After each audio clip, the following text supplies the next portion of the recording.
What's going on, Revolutionaries? And if you're new here, welcome to the war. The title of this video is "The Gambling Epidemic is So Much Worse Than You Think." And I talk about this all the time. People out here talking about they done gave up their life savings. They put their house on the line and things of that nature. And it's like, yo, my guy, you should know better than to bet on Kevin Durant at this point. This dude, I think, knows his marks and doesn't hit them on purpose. But that's not what we're talking about right now. We're just talking about this whole concept of gambling as a whole, where it used to be taboo. Now it's like everybody and their mama's gambling. People are out here selling their wigs to gamble, and it's crazy to me. So let's get into the video. When will the next recession start? Is Earth flat? Will the big JC come back before GTA 6? Will Elon send Kai Probably. Cenat to space? Yo, check! For centuries, man has toiled over these and other real questions. But recently, man's become a total moron about spending money on them. You've already heard about this. Gambling has taken over. What is failed? When it won a winner! Holy bank balance! These are pretty good visuals. I don't know who his editor is, but reach out to me because I need some help editing my videos because damn. But yeah, gambling is taking over. According to one estimate, there's now a quarter of us gambling every single day here in the US. We're at the point now where hundreds of billions of dollars are wagered every year, and the consequences of all this, turns out, aren't that pretty. Yeah, because it's an addiction. Gambling when I was growing up was a little taboo. Like you didn't talk about gambling, and sports betting was never really legal. It's legal now because they found out that they can like snatch the money out of your pockets from the ripe old age of 18. Here in the state of California, sports betting isn't legal. You might be thinking, oh, that's because those politicians care. No, it's because the Native Americans have a monopoly on gambling. Like you can't even have like full-fledged casinos out here. You can have card houses, but you can't have casinos with slot machines unless they're on Indian reservations. And those places, never mind. I'm not going to get into the politics of it too much, but yeah, I remember if people having bookies, like you have to go to a guy who bet your money for you and you make sure you pay your bookies back if you owe them money. It was a taboo type of deal. Sports betting was never legal. Like you would have like little gentleman's bet, like I got $5 on the game tonight. Like that was always okay. But like full-fledged gambling, man, it used to be something that you go to Vegas to do that. You go somewhere to do that. You didn't do it from the comfort of your own house. Now kids, and I say kids because they're 18, 19 years old on the apps like this, betting their money, and all these celebrities are promoting it. Like you guys don't need that gambling money. You don't need that. You guys really don't need that. The worst epidemic of addiction that the world has ever seen. FanDuel is a portal to hell, and they're screwing an entire generation of young men. My son just asked me like a month ago, it was like, hey, can I get like $100 to bet on sports? No. It's like, what? For starters, 2.5 million Americans now have a severe gambling problem, and there's a couple million more that are teetering on the edge. In states where sports betting has been legalized, bankruptcies have shot up by about a third. And that's not all. A recent study by The Lancet found that, increasingly, gamblers are missing mortgage payments more often than non-gamblers. This is crazy to me. Like, I thought for an instance that adult films were like the worst addiction you could have, but at least for the most part, that's free. If you're out here paying for adult content, I don't know what to tell you. I can name at least 5 free sites. Not that I partake anymore. I was a child at one point. God damn it, stop judging me. But gambling is so much more detrimental because it costs so much money. And I try to tell my coworkers, I try to tell my friends, like, yo, probably shouldn't be betting like that. And I like to ask people, like, in your lifetime, are you on the ups or are you in the downs? Like, are you in the green or red? And almost everybody swears that in their lifetime of gambling, that they are in the red. I mean, in the green. And to me, it's like, wow, that's crazy. So everybody I know is just a gambling genius, and you guys all somehow, some way are always winning money. No, that's not the case. Those little wins that people get make them think that they're winning more often than not.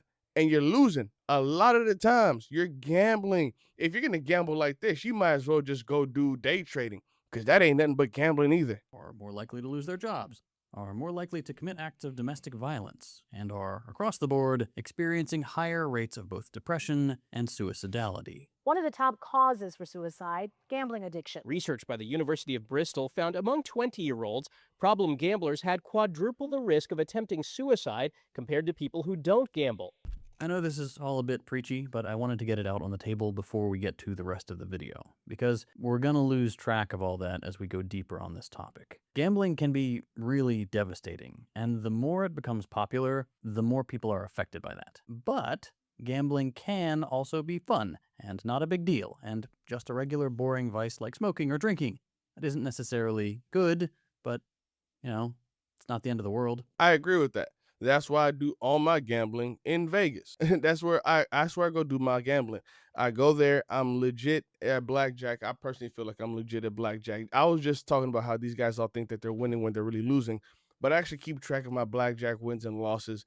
And right now, I'm currently beating the house. Blackjack is one of the best odds when it comes to beating the house. Don't ever play the slot machines. Like, I do that when, me and my lady out there just for fun, but it can be fun if you have a limit. Like, if you say, I'm gonna have a $200 gambling budget and I'm gonna leave my debit card in the hotel room. I'm not gonna take it with me because, first off, they charge you like $5 at the ATM machines if you want to pull out cash anyway.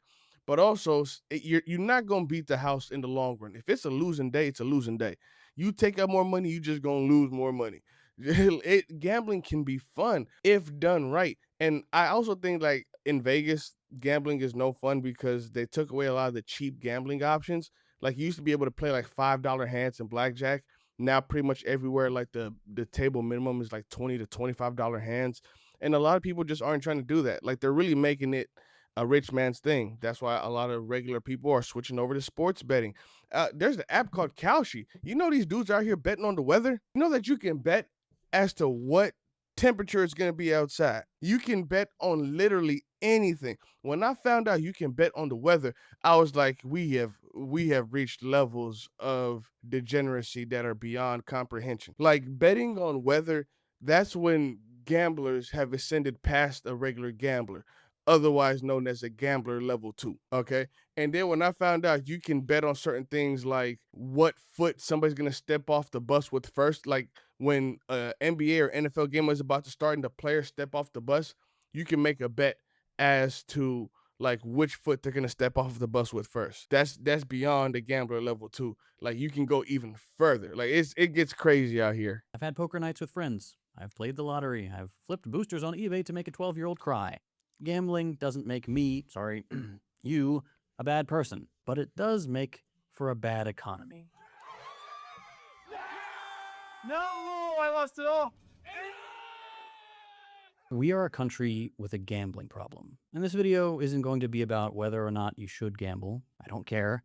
This video is not about gamblers. It's about the gambling industry and the money and power that's been expended to make sure that you gamble. And more importantly, Yeah, and I'm sorry to keep stopping it like this, but when it comes to sports betting specifically, because that's the big issue here, not too many people are getting on their phones betting blackjack. These sports organizations, the NFL, the NBA, the reason they allowed sports betting is because, one, now they're getting a cut of it, so that's more money that they're getting than before.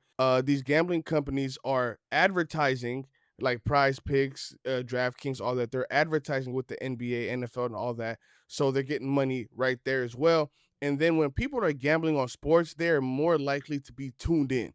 They're watching the games. That means revenue is going up because they can charge more for advertisements. It's a whole deal, and they don't want you winning. Every so often, you're going to win a little bit. That gives you just enough of a high to get you to keep coming back, and it's really a sick thing. Anytime anyone said the word bet, something came over me. I just have to bet. I couldn't help myself. Woohoo, jackpot! this all started about 8 years ago. Of course, the US has had gambling pretty much forever, but back in 2018, the Supreme Court struck down a 26-year nationwide ban on sports gambling. And that fundamentally changed the US. The ads are everywhere. Whoa! So let's make it interesting.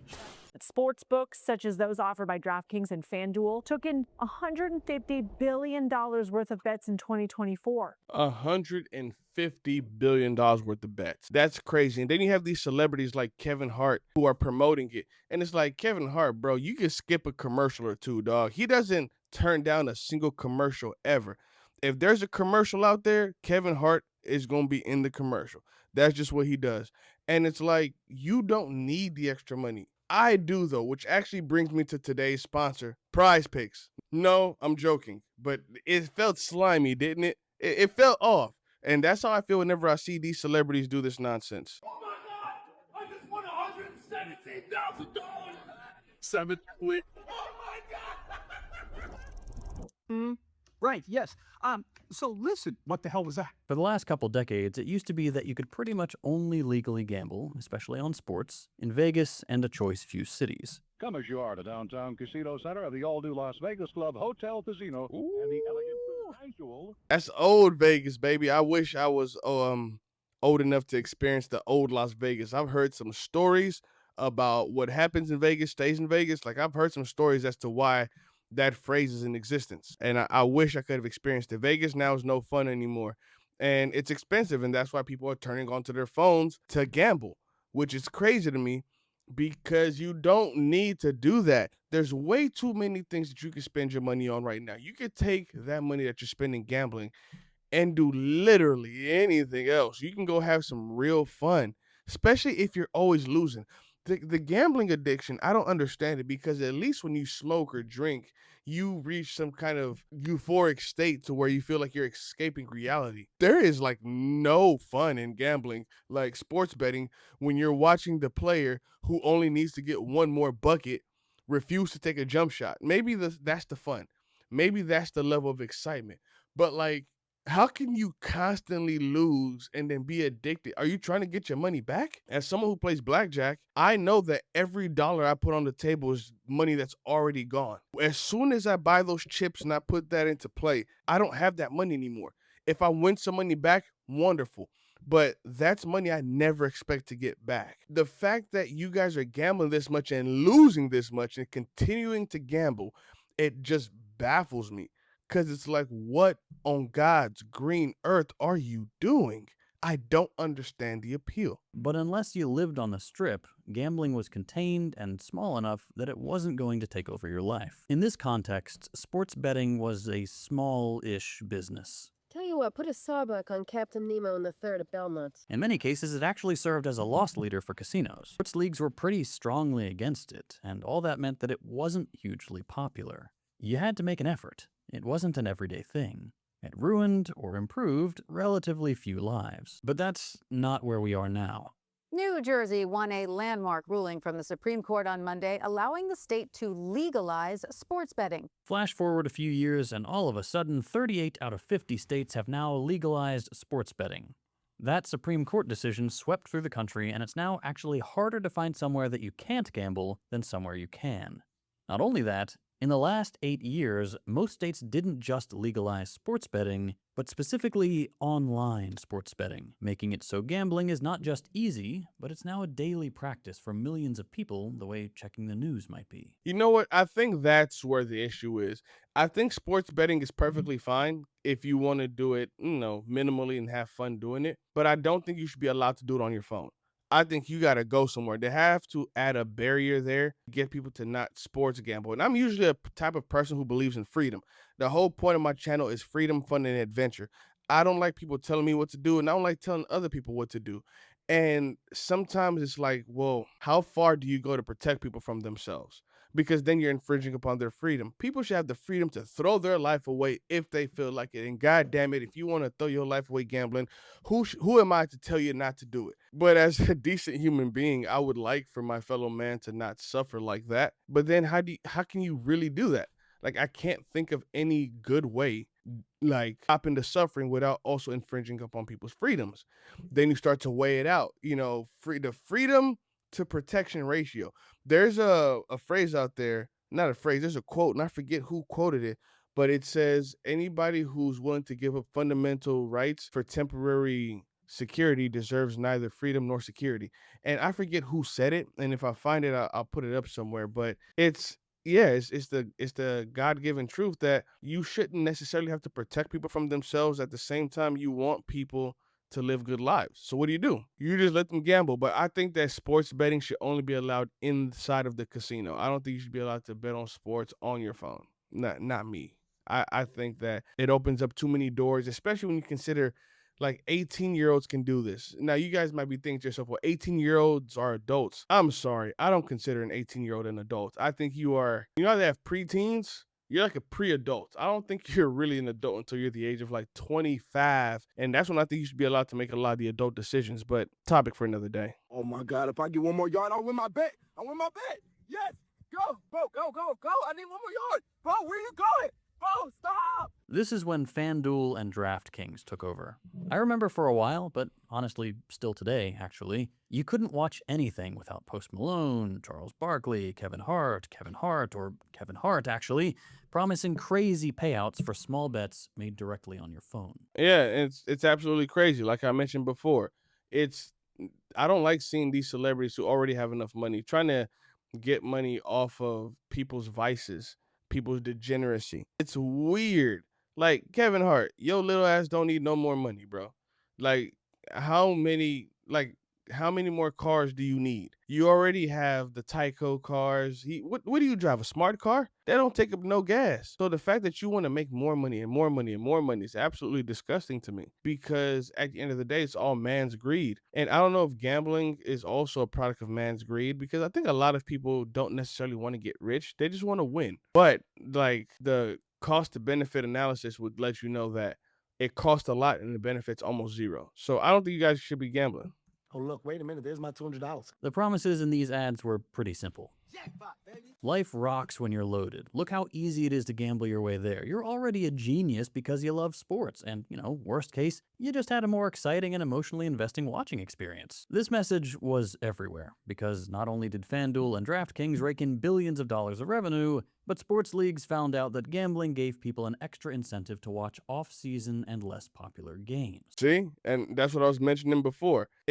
You are more invested when you gamble. You're going to watch ESPN to see who's hurt, who's not hurt, who just had baby mama drama, where is it raining at. I'm not joking. I've heard people who talk about the sports betting, specifically online, and they get scientific with it. Like if you were at the club 2 days before the game, that's going to question whether or not they bet the over or the under on you and things of that nature. And it kind of just makes you wonder like, yo, y'all are sick. Why are you doing all this? It's a very weird obsession, and it's almost a humiliation ritual if you really think about it, because at the end of the day, most of you guys are losing more times than not. Most of you guys are losing a grip. I'm not going to talk about nobody I know, but you're losing a lot more than you're winning. So the simple fact that you're continuing to do this to yourself is really some kind of it has to be some kind of sadism. Like you want to be punished. Just go find your dominatrix and stop spending all your money on these damn gamblings. If a good chunk of rent is riding on a random away game, you're gonna tune in when you might not have before. So broadcasters started putting odds right on the screen.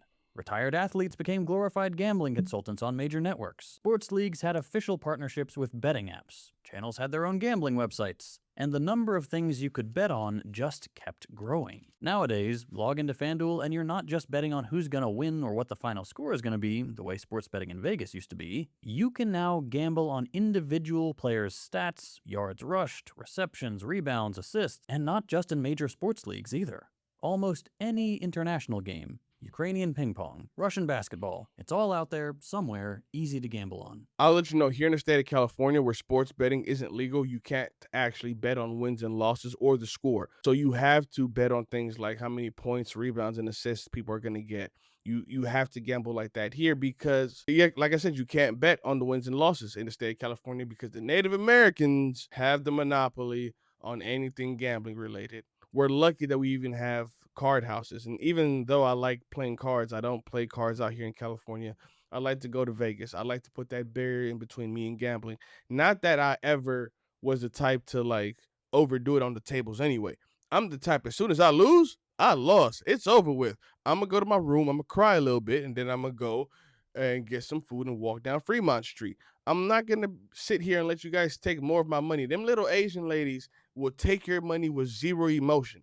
Like zero emotion. Like you got hold on, let me get to the big screen. When those little Asian ladies at the tables in Vegas take your money, there's no smile, no nothing. It's just they don't give a damn. And it's the funniest thing ever when you're not the one losing your money. If you are losing your money, it's not too amusing now, is it? And then there's the parlays. If you want to stack any random bets into a 5-leg dice roll, you can. The margins are horrible, they give the house an enormous edge, but if it hits, $5 got you 300, and that is incredibly appealing.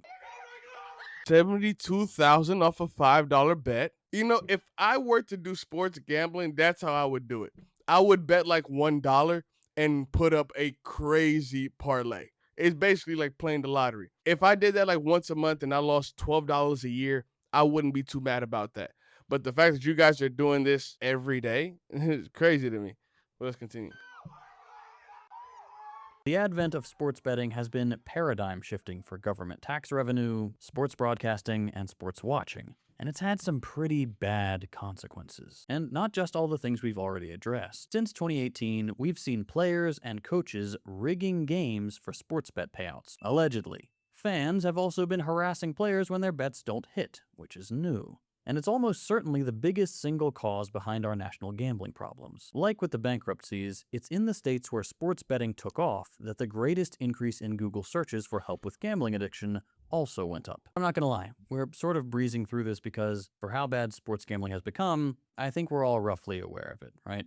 You probably have personal experience with these apps, either goading you into betting more with free money after a string of bad luck, or kicking you off and limiting your bets when you do too well. Sports betting is the very visible tip of this iceberg. I did not know that if you won too much that they'd kick you off. It's just like the tables in Vegas. Like if you go on too high of a run, somebody's gonna come put their hand on your shoulder like, I think it's about time for you to cash out. You could be like, nah man, I'm on the road. They're gonna tap you one more time, a little bit more firm. They're gonna grab that shoulder and be like, son, I think it's time for you to go. At that point, brother, it's time for you to go. It's time for you to go. I didn't know that the sports betting apps are doing this as well. Yeah, this is terrible. But have you heard about the world of 6-7 slot machines? What is this? Since sports betting took off, there's been a gold rush on monetizing gambling addictions now that they're so widespread. More and more companies are now in the business of finding whatever brain rot, moonshot, crackpot bet is going to bring the most desperate gamblers in. We all know a friend who struggles with online gambling. A friend who's on the verge of losing everything. His house, his family, his entire life. And now you can bet on exactly how he'll lose it all with rock bottom keys. And in the casino-style game world, that effort is epitomized by companies like Stake.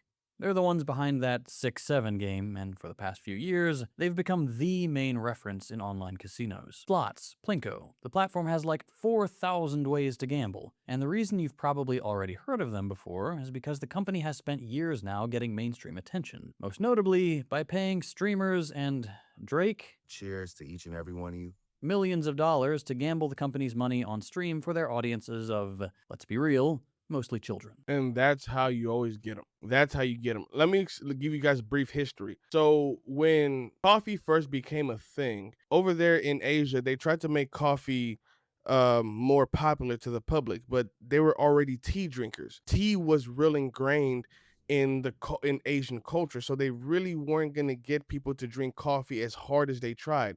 So what did? They started to release chocolates with a coffee flavor. So they would give these, candies, these chocolates to the community, to all of Asia. And when the kids would eat this candy that had a little bit of a coffee taste to it, as they got older, they kind of wanted that flavor a little bit more. And then that would cause them to go drink coffee. Instead of trying to change the population that was already there, that's already stuck in their ways, they decided to target the children. That's why I think a lot of these people who are addicted to gambling right now are kids, because you've been groomed to think like this. And yeah, this is grooming. Since they were children, they've had all these gambling apps and all these things like that. And all of a sudden, people are like, well, why are so many kids addicted to gambling? It's been in their face, pause, since they were like children, pause. That was crazy. We need to put a stop to this. I don't think there should be sports gambling on the phone. I don't think so at all. I don't think so. And I think that there should be like monthly limits as to how much a person can gamble from an account. This is getting absolutely ridiculous. Again, I don't like to limit people's freedoms, but these actions that people are taking aren't just affecting them. They're affecting like their family. They're affecting the people around them. They're affecting the people that care about them. And I don't think that those people should suffer from the vices of a single person. However, I don't want to take that person's freedom away. But I would be willing to snatch away a little bit of freedom right here to protect your family, your kids, because you can't do it. Because you've gotten addicted to gambling. You've gotten addicted to this humiliation ritual of giving your money away and getting nothing in return. At least the dudes that pay for OnlyFans chicks get a couple nudes, maybe a voice memo, maybe a phone call or something. You get nothing the majority of the time when you gamble. So the simple fact of the matter is you guys need to be stopped. And we need to stop these gambling companies because I think that they're taking advantage of people's vices. They're taking advantage of people's degeneracy and they're taking advantage of people's vulnerability. Because a lot of these people maybe started because they want to have a little bit of fun and then now they're in the hole. Some people are really just trying to dig their way out of the hole by gambling more, and their mindset is, let me just get back what I lost, and then I'll stop. But they never stop. These sponsored streams often feature huge stakes, multi-million-dollar wins, and truly degenerate, glassy-eyed gambling by millionaires who don't have to worry about losing either their own or their sponsors' money. This all gives a pretty skewed idea of how fun or risky gambling is. And what's worse, all these streamers aren't just purely endorsing gambling as if it was another ad read. According to a recent article in the New York Times, while big streamers popularized online gambling, there's a whole ecosystem of smaller creators who are sponsored by gambling sites and depend on affiliate link and referral code signups to get paid. So even though every gambling stream starts with them telling their audience not to gamble, that they're going to lose, that you shouldn't do it if you're not 21, the next 6 hours of nonstop slot slop is there to get signups. And there's good evidence that this strategy has paid off. According to data shared with Forbes, Stake made $4.7 billion in revenue in 2024, more than what MGM made at all of its Vegas locations combined. So I think that, well, one, I have to say I was wrong. I thought they started doing this at 18.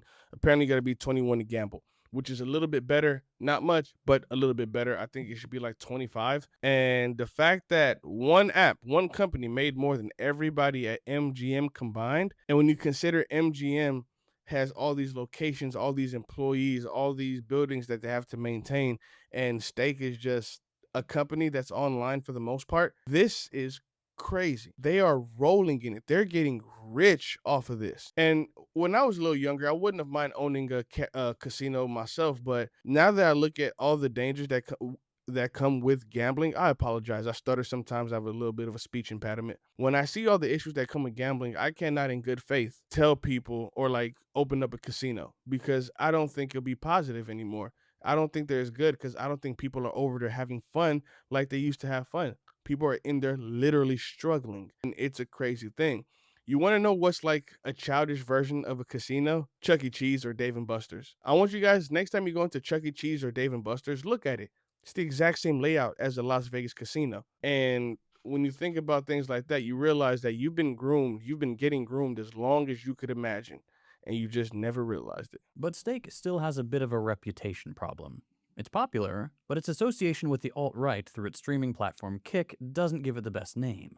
But then there's the world of prediction markets. We've already sort of touched on them in this video. It's the Kalshis and the Polymarkets, places online where this logic has been taken a step further, and you can take bets on truly anything from sports to politics to general pop culture events. The Oscar goes to one battle after another. Just like Stake, these guys are becoming huge economic players. $1 billion gets traded on Kalshi a week these days. And a few months ago, their valuation went up to $11 billion, while Polymarket is now at $12 billion. Plus, they have a partnership with the New York Stock Exchange. Like with Stake, these companies have gotten to where they are by riding the sports betting wave and being promoted on streams. And these streamers need to be held accountable for this because they make a good amount of money already. And I respect the streamers who go out of their way to make sure that they don't have the gambling in their advertisements. I think Kai Cenat was one of them. I think I forget what's his name is. There's a streamer, his name is Omizi, and he has a brother, and I forget what his brother's name is, but they go out of their way to make sure that they do not have the sports and gambling stuff on their page because they realize how detrimental it can be. However, the rest of you slimy low class skeezers out here trying to take advantage of people, I hope that one day this backfires on you. And typically, I'm not the kind to wish bad on people. Okay, that's a lie. I wish bad on people quite often, but it's for a good reason. It's because you've done some bad things, and I just hope that karma gets you back. That's all I'm saying. And my whole thought process with all this is that these streamers who already get tons of money, tons of sponsorship, tons of all this are over here just taking advantage of people.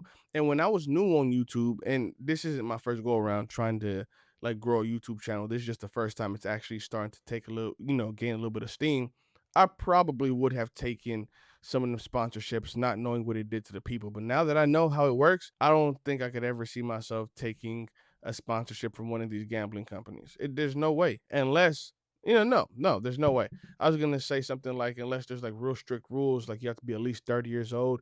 And you can only gamble like $20 a month. But even then, I feel like people will find a way to get around it. They'll just open up new apps. Open up new accounts and things of that nature. So it's just terrible. But unlike the sports betting industry, which is legally shitty most of the time, these guys have gotten to where they are by exploiting legal loopholes. Most of the gambling on stake.com, for example, is illegal in the US. To get around this, Stake is technically based out of Curacao and has a US-specific website, stake.us, which is aggressively pared down and more compliant with US law. But people aren't using stake.us. This dual setup they have lets the company advertise to Americans, knowing full well that most of these gamblers are absolutely not going to the baby URL and just getting a VPN to play with the real thing. Politicians have not caught up to tech this basic, so there's very little regulatory oversight of all this. And if that wasn't enough, the way this company operates as close to legality as possible, despite not having a gambling license anywhere in the country, is through a loophole in American no purchase necessary sweepstake law. Sweepstakes are legal so long as they don't require you to buy anything. So to qualify as a no purchase necessary sweepstake, Stake has built a little two-tiered digital currency system. There's gold, which you can buy like you would V-Bucks and can use to place bets on games just for fun, but it can't be cashed out for real money. But then there's Stake Cash, which comes free as a quote-unquote bonus with any purchase of gold. And that a lot of these YouTubers do the same thing. You probably hear it all the time. Well, not all the time, but you probably see it like, we're giving away this car, we're giving away a motorcycle, we're giving away this. Just go to our website, buy anything on the website, and whenever you purchase something, you are going to get like coins or tickets into our raffle to raffle off this car. The Hodge twins do it. I'm not saying anything negative about them because they're actually like giving away these cars, which is dope. And you see a lot of people do things like this because it's like a legal loophole, which I think at that point, just let people have sweepstakes. But the fact that he said something that baffled my mind, the fact that government hasn't caught up to like this level of basic technology is crazy. Because people have been using VPNs for the better part of like at least half a decade now. I'm talking regular people, not people who are like super into tech. Like these techies, we've been using VPNs for a long time. But like the general public within like the last 5 years have gotten into VPN so that they can watch things from other countries, especially people like me who love anime. You know that certain animes you just can't watch in America. So you get on the VPN and you can put it to Japan and then set the subtitles to English and boom, you can watch any anime you want. The fact that the government isn't up on this level of technology, it just shows me that we are far behind. But unlike gold, Stake Cash can be exchanged for real cash or crypto. Because you can't purchase it directly, even though you basically did, it's technically a free entry and not breaking the law. Kalshi and Polymarket are running a similar racket. Even though no one would call betting on what Ariana Grande says on Fallon anything but straight up gambling, a very slopified kind at that, these companies and their CEOs are adamant that they are doing something else entirely. They call their services prediction markets. These guys argue that because they've got no stake in the outcome of any given bet, they're more like the stock exchange than a casino or a bookie. That's exactly what it is. That's why I alluded to earlier that trading stocks, like if you're a day trader, day trading ain't nothing but just straight up gambling. That's all it is. There is no other way around it.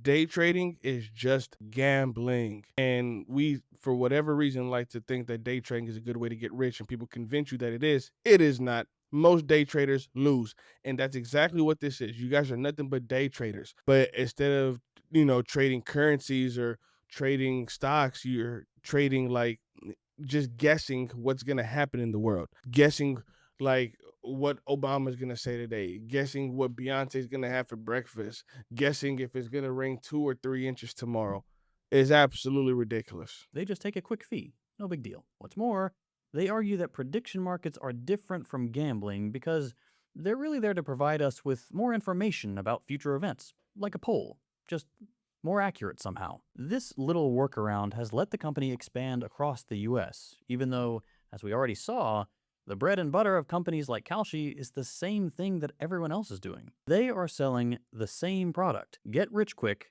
making a better bet than some poor sucker. Like crypto and NFTs. Con men keep telling everyone it has all these great applications, and it's going to solve fiat currency and fix the art world and change everything forever, and then in real life, all anyone does with it is buy low and sell high, or try to at least, because those same con men are perpetually running rug pulls on retail traders getting in with the hope of a lucky investment. Crypto is the second biggest category on these things, at least for now. Because at some point, the goal of these companies is for gambling to be literally everywhere, to become a part of every aspect of your life. Long-term vision is to financialize everything and create a tradable asset out of any difference in opinion. Create a tradable asset out of any difference in opinion. We're going to stop this shit right here. And I want you guys to go check out his video on his page. But the simple fact that they can come out and say things like that and we still support these these companies is absolutely baffling to me. Look to your left, look to your right, find somebody who is a little too addicted to the gambling and try to get them to get off of the apps. Shame them for it. If you have to, remove yourself from their lives until they get off of the gambling, because they're just going to run themselves into the ground doing this. This is an evil, evil thing. The gambling is so terrible. And let me not say gambling is, because gambling can be fun. But when it gets to the point where you can gamble from here and you never have to leave the house and there's no barrier, the money can go straight from your Apple wallet or your Google wallet right into the app, that is terrible. That is evil, and we are reaching a very, very, very dangerous time in America. People already can't afford houses, and now you guys are betting your houses so that you could hopefully win some money, hopefully get rich. But maybe this is also a view of the economy. People may think like they have to gamble to make ends meet, which is stupid. Just get a second job. But it's not crazy to think that.